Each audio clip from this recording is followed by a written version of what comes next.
Hello everyone, आप सब कैसे हैं? मैं उम्मीद करता हूं कि बहुत अच्छे होंगे और अपनी पढ़ाई को बहुत अच्छे से कर रहे होंगे। मैं Akash Kumar Bhadana ICT virtual classroom में आपका बहुत बहुत स्वागत करता हूं मेरे प्यारे बच्चों। और आपको जैसा पता है 8th क्लास है हमारी और हम लोग ज्योग्राफी में देख रहे हैं चैप्टर नंबर 5 उद्योग। तो आज हम थोड़ा सा अपने चैप्टर को आगे कंटिन्यू करेंगे। जहां तक हम लोगों ने अपने चैप्टर को पढ़ लिया था वहां से आगे कंटिन्यू करेंगे। क्लियर है? अगर आप लोग रेडी हैं क्लास पढ़ने के लिए तो एक बार हाथ खड़ा कर दीजिए हम ताकि चलें डिजिटल बोर्ड की तरफ। बहुत अच्छे, चलिए हम चलते हैं सीधा डिजिटल बोर्ड की तरफ।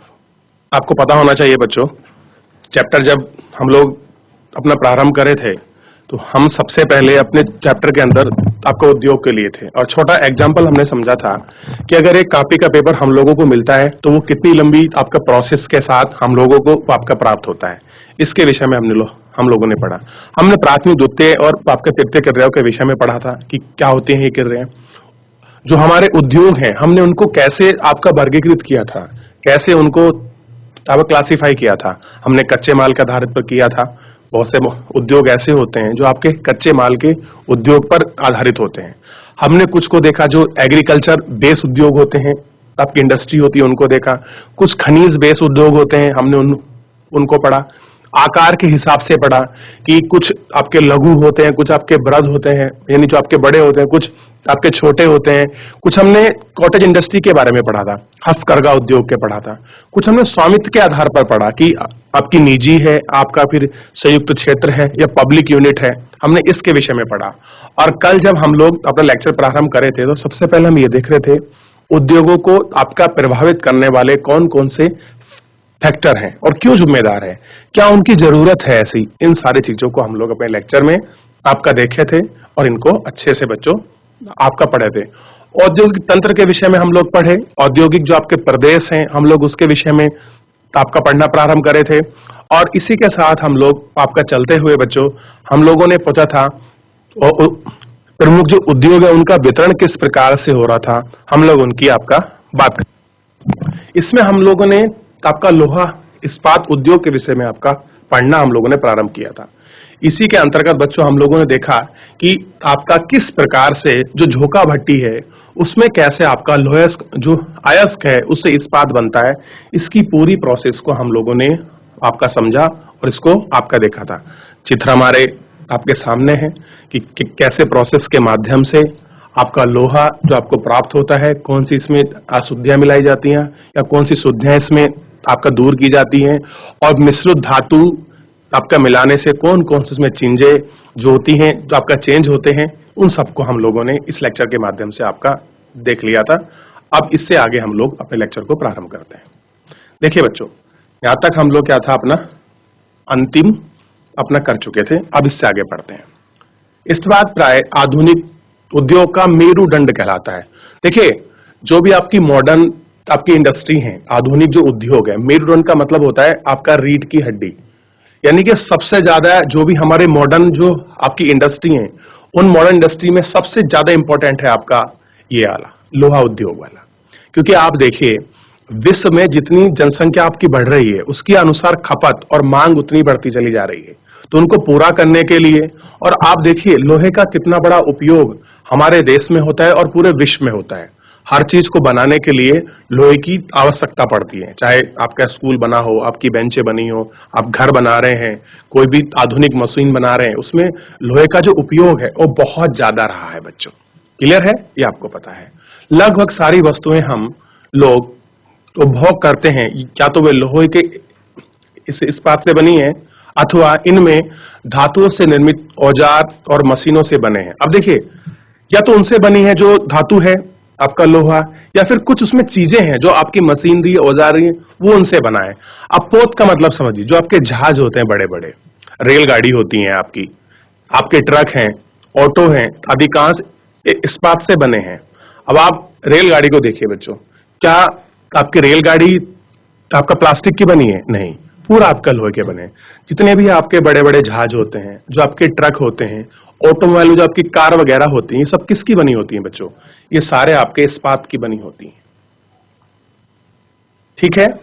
यहां तक कि सेफ्टी पिन और सुई, सेफ्टी पिन जानते हो बच्चों, जो आपकी सेफ्टी पिन होती हैं, आपकी सुई होती हैं, इनका उपयोग आप भी इस्तेमाल, ये बच्चों बनती किससे हैं? इस्पात से ही बनती हैं, लोहे से ही बनती हैं। तेल कूप इस्पात से बनी आपके मशीन से विद्युत किया जाते हैं। इस्पात की पाइपलाइन से तेल परिवाहिका किया जाता है। खनिज का खनन इस्पात के उपकरणों से होता है। कृषि के तंत्र प्राय इस्पात के बने होते हैं। विशाल भवनों का ढांचा इस्पात का बनाया जाता है। 1800 ईस्वी के पूर्व इस्पात उद्योग वहां स्थित थे जहां कच्चा माल, विद्युत आपूर्ति, बहता जल आसानी से उपलब्ध थे। अब देखिए, सबसे पहले तो हमने ये पढ़ा कि कौन कौन से ऐसे आपका सेक्टर हैं जहां पर आपका लोहे का इस्तेमाल हो रहा है। चाहे आपका भवन बनाने हो, आपके बड़ी बड़ी पाइपलाइनें जो आती हैं, जो आपके तेल शोधक, जो आपकी कंपनी रिफाइनरी हैं, उन सब में आपका तेल लोहे का प्रयोग होता है। अगर हम लोग बात करें 1800 जो आपकी ईस्वी है, इससे पूर्व की बात करें, तो ये जो आपकी फैक्ट्री थी, जो आपका लोहा इस्पात जो उद्योग था, इनको केवल वहां ही आपका स्टैब्लिश हम लोग करते थे जहां पर हमको आपका कच्चा माल मिलता था आपूर्ति के लिए, जल आसानी से आपका उपलब्ध हो जाए। ये सबसे पहले 1800 के समय में ये ऐसी जगह ही उद्योग आपके स्टैब्लिश किए जाते थे जहां कच्चा माल हो, विद्युत आपूर्ति हो और बहता जल क्या हो, आसानी से उपलब्ध हो। बाद में उद्योग के लिए आदर्श स्थिति कोयला क्षेत्र के समीप, नहरों और रेलवे के निकट थी। अब देखिए, बाद में ये कंडीशंस आपकी चेंज हो गई कि जहां भी हमने अपने उद्योग को आपका लगाना है, उन सारी जगह हम क्या करेंगे बच्चों, ऐसी कंडीशंस को देखेंगे जहां पर हमको कोयला अच्छा मिल जाए, नहर मिल जाए, आपका रेलवे ट्रैक मिल जाए, ताकि हमारी एक फेवरेबल कंडीशन हमारे जो उद्योग है उसके लिए हो जाए। बच्चों मुझे बताइए, अगर हम लोगों को अगर कोई फैक्ट्री आपका डालनी है तो सबसे पहले उसका विद्युत बहुत जरूरी होती है, क्योंकि मशीनरी चलेगी किससे? अब लोहा जहां इस्पात फैक्ट्री आपकी लगी होती है, उस जगह हम लोगों को टेम्परेचर की बहुत ज्यादा जरूरत होती है, हीटिंग पावर की, कि हमें लोहों को मेल्ट कैसे करना है, गलाना कैसे है। तो उसके लिए हम लोग आपका कोयले को क्या करते हैं बच्चों, उपयोग में लाते हैं। और फिर हम चाहते हैं नहर, जहां से हमको पानी बहुत आसानी से प्राप्त हो सके। और फिर जब हमारी चीज जो आपका प्रोडक्शन हम लोग कर रहे हैं उसको बन जाएगा, तो रेलवे ट्रांसपोर्ट के माध्यम से सस्ता परिवहन के रूप में हम उसको बाहर भेज सकें। ऐसी हम लोग कोशिश रहती है कि जो हमारा नया आधुनिक उद्योग जो आपके स्टैब्लिश हो रहे हैं, ये उनकी डिमांड है। क्लियर है? 1950 के बाद लोहा और इस्पात उद्योग समुद्र पतन के निकट साप्ता भूमि के विशाल क्षेत्र में केंद्रित होना शुरू हो गए। अब देखिए, जैसे ही आपका 1950 का समय आया, तो जितने भी ये आपके बड़े बड़ी जो हैवी इंडस्ट्री हैं, चाहे इस्पात की हो, चाहे लोहे की हो, जितने भी आपके पोर्ट सिटी होते हैं, जो आपके पतन होते हैं, समुद्र के पास जो आपके बंदरगाह बनते हैं बड़े बड़े, ये उनके पास जो आपका भूमि का जो बहुत बड़ा आपका क्षेत्र होता है, उस क्षेत्र में आपका केंद्रीकृत होना आपका शुरू हो गई। इसलिए क्योंकि इस्पात निर्माण का कार्य इस समय तक बहुत विशाल हो गया था और लोहा अयस्क विदेश से आयात करना पड़ता था। अब देखिए, 1950 में क्या हो गया कि जो आपका क्षेत्र था, ये इंडस्ट्री थी, ये क्या हो गई थी बच्चों, बहुत विशाल। विशाल का मतलब है ये इंडस्ट्री बहुत बड़ी हो गई थी। और जो हमारा लोहा अयस्क है, इसको हम कहां से मंगवाते थे? विदेश से आयात करना पड़ता था। यानी कि हम आपका लोहा अयस्क को आपका विदेश से मंगवा रहे हैं, भारत में वो आ रहा है, उसके बाद आपका फिल्टर होकर, सारा प्रोसेस होकर, फिर आपका नया जो हमको आपका गुड्स चाहिए, चाहे हम लोग आपकी शीट बनाएं, आपका सरिया बनाएं, कुछ भी बनाएं, फिर हम लोग उसको आपका निर्यात करते थे। भारत में लोहा इस्पात उद्योग कच्चा माल, सस्ते श्रमिक और परिवहन और बाजार का लाभ होते हुए विकसित हुए। अब कह रहे हैं कि भारत में क्यों विकसित हो रहे थे, क्या कारण था भारत में इनका विकसित होने का? सबसे पहली बात, आपका कच्चा माल जो होता है, जो आपका रॉ मटेरियल है, बहुत आसानी से मिल जाता था। यहाँ लेबर सस्ती थी, हर चीज फेवरेबल, जो आप कंडीशंस जो आपकी चाहिए हैवी इंडस्ट्री के लिए, भारी उद्योगों के लिए, वो उनको मिल जाती थी। सभी महत्वपूर्ण इस्पात उत्पादक केंद्र जैसे भिलाई, दुर्गापुर, वरना जमशेदपुर, आपका राउरकेला, आपका बोकारो एक ही प्रदेश में स्थित है। क्लियर है? अब ये आपको ढूंढना है कौन से प्रदेश में स्थित है बच्चों, एक ही जो आपका प्रदेश है उसी में स्थित है। आप समझिए, जो 4 राज्य में फैले हैं। अब प्रदेश का मतलब है ज्योग्राफिकल आपका कंडीशन के अनुसार, ना कि आपका राज्य की जो आपका पॉलिटिकल आपका स्ट्रक्चर बना है उसके अनुसार। अब ये जितनी भी आपकी हैवी इंडस्ट्री है, हैवी इंडस्ट्री बच्चों आपका लोहा, आपका इस्पात उद्योग को हम लोग भारी उद्योग बोलते हैं, हैवी इंडस्ट्री। अब देखिए कौन कौन से राज्य में फैली है, ध्यान देना है आपको। आपका पश्चिम बंगाल में फैली है, झारखंड में फैला है, उड़ीसा में फैला है और छत्तीसगढ़ में फैला है। भद्रावती और विजयनगर कर्नाटक में, विशाखापट्टनम आंध्र प्रदेश में, सलेम तमिलनाडु में अन्य महत्वपूर्ण इस्पात केंद्र हैं जो स्थानीय संसाधनों का उपयोग करते हैं। अब देखिए, भद्रावती आपका कर्नाटक में पड़ता है, विजयनगर ये भी कर्नाटक में पड़ता है, ठीक, ये भी हैवी इंडस्ट्री है। और आपका विशाखापट्टनम कहां पड़ता है, आंध्र प्रदेश में। अब देखिए विशाखापट्टनम को आपको पता लगेगा कि विशाखापट्टनम एक आपका पोर्ट सिटी है, और हम देख रहे हैं कि जब भारी उद्योग बहुत अच्छे रूप में आपके विस्तृत होने लग गए थे, तो इन सारी हैवी इंडस्ट्रियों को जो हमारे आपके पोर्ट हैं, तो उनके पास पड़ोस के रीजन में ही उनको स्टैब्लिश किया जा रहा था, ताकि हम लोग आयात और निर्यात समुद्र के माध्यम से बहुत आसानी से कर सकें। ऐसे एग्जाम्पल हमको कहां मिलता है, आपका तमिलनाडु में मिलता है, ठीक है। और कह रहे हैं कि ऐसे ही कुछ आपके महत्वपूर्ण ऐसे केंद्र थे जो आपके स्थानीय आपके संसाधनों का उपयोग कर रहे थे, यानी कि जो भी आपका रॉ मटेरियल था हम लोग कहां से ले रहे थे, अपने देश के अन्य क्षेत्रों से हम लोग आपका ले रहे थे।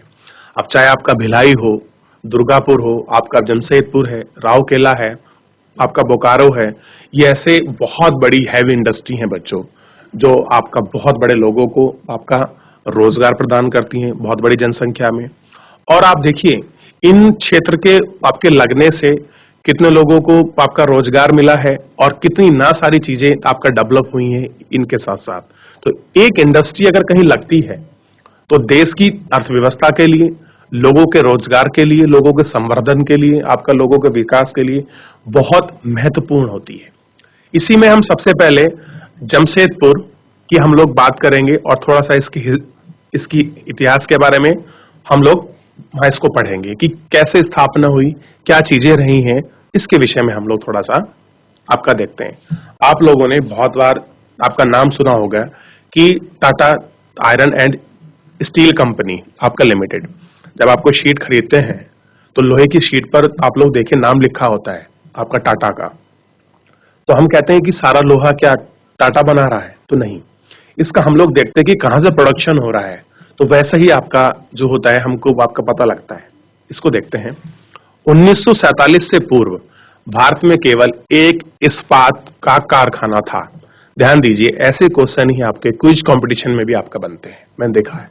देखिए सबसे पहले ध्यान देना है, जमशेदपुर 1947 से पूर्व भारत में केवल एक ही इस्पात कारखाना था। आपका क्विज कंपटीशन में क्वेश्चन बन जाए कि भारत की आजादी से पूर्व भारत का मात्र एक इस्पात कारखाना कौन सा था, तो आप बता सकते हैं जमशेदपुर। अब उसका नाम देखिए क्या है, Tata iron and steel company limited, इसको बोलते हैं शॉर्टकट में आपका टिस्को, ये इसका नाम है। ध्यान दीजिए, Tata iron and steel company limited, जिसका बोलते हैं आपका टिस्को। यह निजी स्वामित्व में है। निजी स्वामित्व का मतलब है ये गवर्नमेंट की इकाई नहीं है। कैसी है, गवर्नमेंट की इकाई नहीं है, यानी कि एक व्यक्ति का इस पर स्वामित्व है, एक का हो दो का हो, ये निजी हाथों में। स्वतंत्रता के पश्चात सरकार ने यह कार्य अपने हाथ में ले लिया, और जैसी आजादी हुई तो जो उसका कार्य था क्या कर लिया, अपने हाथ में ले लिया, और बहुत से लोहा इस्पात संयंत्र स्थापित किए। और क्या कर लिए कि बहुत सारे ऐसे लोहा जो इस्पात जो आपके संयंत्र हैं इनको स्थापित किया गया। झारखंड में स्वर्ण रेखा खरगाई नदियों के संगम के समीप साचकी में सन 1907 में आपका टिस्को की शुरुआत की गई। अब देखिए बच्चों, कब आपका शुरुआत हुई, 1907 में। कहां हुई, झारखंड की नदी है आपके स्वर्ण रेखा और खरखाई नदी के आपके संगम पर। क्योंकि हम लोग पढ़े थे कि अगर कोई भी आपका इस्पात लोहा उद्योग आपको लगाना है तो किसके निकट होना चाहिए बच्चों, किसी भी जहां हमको पानी की उपलब्धता अच्छी हो और हमको क्या मिले, आपका कोयला मिल जाए, और जहां से हम लोग उसका आपका ट्रांसपोर्ट कर सके, ऐसी जगह ही हम लोग अपनी हैवी इंडस्ट्री को स्टैब्लिश कर रहे थे।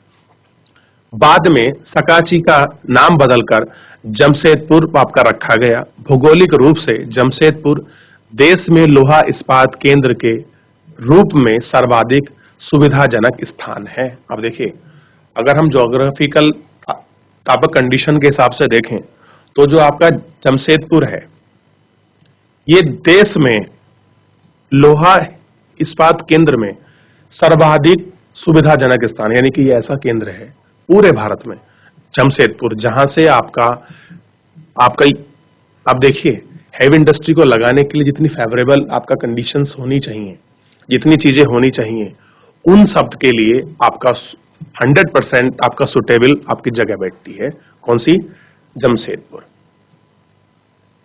ठीक है, अब थोड़ा सा हम लोग इसका स्ट्रक्चर एक बार आपका देख लेते हैं ताकि हमको थोड़ा सा आपका और अच्छे से समझ आए। ये देखिए, ये पूरा स्ट्रक्चर जो है हमारे सामने बना हुआ है। इस पूरे स्ट्रक्चर को हमको अच्छे से देखना है ताकि हम लोग इसको देख सके। देखिए, सबसे ये रही आपकी स्वर्ण रेखा नदी, देख लिया बच्चों, और ये कहाँ रही? खरगाई नदी, आप देख रहे हैं।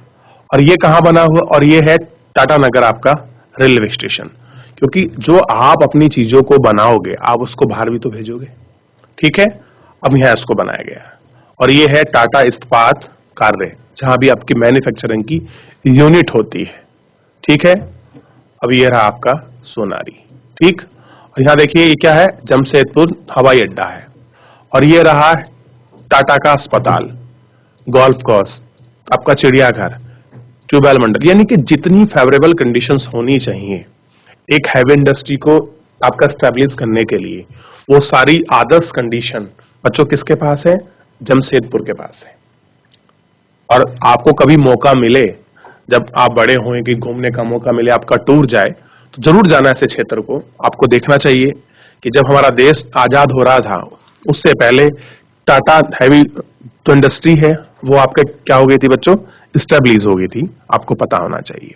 अब तो बहुत बड़े एरिया में है, बहुत डेवलप है, और विश्व, आप ही सोचिए, जो टाटा का जो आपका लोहा जाता है पूरे भारत और विश्व को आपका निर्यात किया जाता है, बहुत बड़े रूप में ये निकालता है।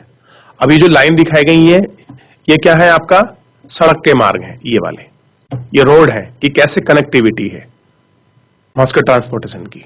तो ये एक उसका एग्जाम्पल है। ठीक है बच्चों, अब देखिए, साचकी को कई कारणों से इस्पात संयंत्र स्थापित करने के लिए चुना गया। यह स्थान बंगा नागपुर रेलवे मार्ग पर काली माटी स्टेशन से मात्र 32 किलोमीटर दूर था। पर अब देखिए कहां था बच्चों? मात्र 32 किलोमीटर आपका दूर था। यह स्थान लोहे अयस्क, कोयला, मैग्नीज निक्षेपों के साथ कोलकाता के आपके निकट भी था, जहां विशाल बाजार उपलब्ध था। टिस्को को झरिया कोयला क्षेत्र से कोयला और उड़ीसा तथा छत्तीसगढ़ से लोहे अयस्क, आपका चूना पत्थर, आपका डोलोमाइट और मैग्नीज प्राप्त होता था। अब देखिए, टिस्को जहां पर है वो क्षेत्र है आपका झरिया वाला, और ये आपका क्षेत्र फेमस है कोयले के लिए। तो यहां से कोयला जा रहा है किसके लिए बच्चों? इस क्षेत्र के लिए। ठीक है, छत्तीसगढ़ से हम क्या भेज रहे हैं? आपका रॉ मटेरियल लोहा अयस्क, और क्या भेज रहे हैं? आपका चूना पत्थर, और साथ में डोलोमाइट और मैग्नीज, ये सारी चीजें। खरखाई और स्वर्ण रेखा नदी से प्राप्त जल की आपूर्ति होती थी, और ये दो ऐसी नदी हैं जो इस उद्योग के लिए आपका जल की आपूर्ति करती थी। ठीक है, सरकारी प्रोत्साहन से इसे पर्याप्त पूंजी उपलब्ध थी। गवर्नमेंट क्या कर रही थी? सहायता दे रही थी कि जितना एसेट इनको चाहिए, जितनी पूंजी इनको चाहिए, वो इनको मिल रही थी। जमशेदपुर में टिस्को की स्थापना के बाद कई अन्य उद्योग संयंत्र स्थापित हुए। अब देखिए, जमशेदपुर में कौन स्टैब्लिश होगी? आपका टिस्को हो गई। ठीक, और उसके बाद आपके बहुत सारी हैवी इंडस्ट्री वहां लगी। इसमें रसायन, जो केमिकल इंडस्ट्री होती हैं, इंजीनियरों के जो आपके पुंजरे जो पार्ट्स बनते हैं आपके, जो आपके बड़े बड़े आपके इंजन होते हैं, उनके क्या बनते हैं बच्चों? पार्ट्स बनते हैं। एग्रीकल्चर की बहुत सारी चीजें बनती हैं, बहुत सारी आपकी मशीन बनती है, आपका टीन की चादर बनती है, आपके केबल बनते हैं और तार बनते हैं। ये कहां से बनकर आते हैं सब बच्चों? जमशेदपुर से, क्योंकि यहां और बहुत सारी इंडस्ट्री को लगाया गया। ठीक है बच्चों, तो आप देखिए कि जब ये इंडस्ट्री आपका स्टैब्लिश हो रही थी तो ये पूरी चीजें आपका स्ट्रक्चर बनाया गया कि आप कच्चा माल कहां से लेंगे, पानी की उपलब्ध कहां से होगी, कोयले की आपूर्ति किस क्षेत्र से लाएंगे ताकि आने में बहुत आपकी सुलभता रहे। इस प्रकार की सारी चीजें हुई। अब देखिए, भारत में लोहा इस्पात उद्योग के विकास के त्वरित उद्योग विकास आरंभ हुआ। भारतीय उद्योग में लगभग सभी क्षेत्र अधिकांश अपने आधारभूत अवसंरचना के लिए लोहा इस्पात उद्योग पर निर्भर है, कि जो भी आपका बेसिक इंफ्रास्ट्रक्चर बनता है उसमें लोहा सबसे ज्यादा आपका क्या है? इंपॉर्टेंट है और उसके ऊपर आपका डिपेंडेंट भी है। भारतीय लोहा इस्पात उद्योग में बृहद समकालिक इस्पात संयंत्र के साथ साथ साथ लघु इस्पात मिल भी आपके सम्मिलित हैं। इसमें द्वितीयक उत्पादक, रेलिंग मिल और सहायक उद्योग भी आपका शामिल है। तो ये सारे ऐसे आपका सेक्टर हैं जो आपका अन्य इसमें क्या है? आपका शामिल है। और आपको पता होगा कि जितने भी आपके उद्योग आते हैं वो आपका क्या होते हैं बच्चों? ध्यान देना है आपको, ये आपकी द्वितीय क्रिया के भाग है। जैसे कि आपके प्राथमिक क्रिया में हम लोग एग्रीकल्चर को देख रहे थे, मत्स्य को देख रहे थे, आपका खनन को देख रहे थे। ये सारा जो एक्टिविटी थी वो आपके प्राइमरी जो आपका क्षेत्र थे उसकी थी। और द्वितीय क्षेत्र के अंतर्गत जितना भी आपका विनिर्माण का काम है, मैन्युफैक्चरिंग का काम है, ये सब आपका द्वितीय क्षेत्र में आता है। ठीक है,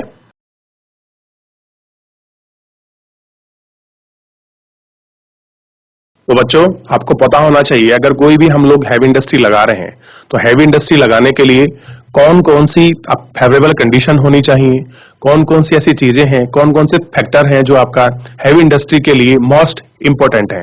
चाहे उसमें कोयला हो आपका बच्चों, पानी हो या फिर आपका रॉ मटेरियल हो, हम लोग उनको कहां से प्रोवाइड कराएंगे, ये सारी चीजों का हम लोग एक अच्छा सा अपना स्ट्रक्चर बना के आदर्श कंडीशन देके उसी प्रकार से हम लोग अपनी हैवी इंडस्ट्री को आज भी स्टैब्लिश करते हैं। यही कारण है कि जितनी भी हैवी इंडस्ट्री होती हैं उनको हर क्षेत्र में पहले पूरा आकलन किया जाता है, फिर उसके बाद हम लोग अपनी हैवी इंडस्ट्री को स्टैब्लिश करते हैं।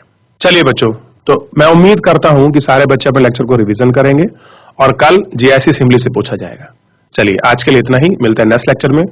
तब तक के लिए अपना ध्यान रखिए, स्वस्थ रहिए और अपनी पढ़ाई बहुत अच्छे से करते रहिए।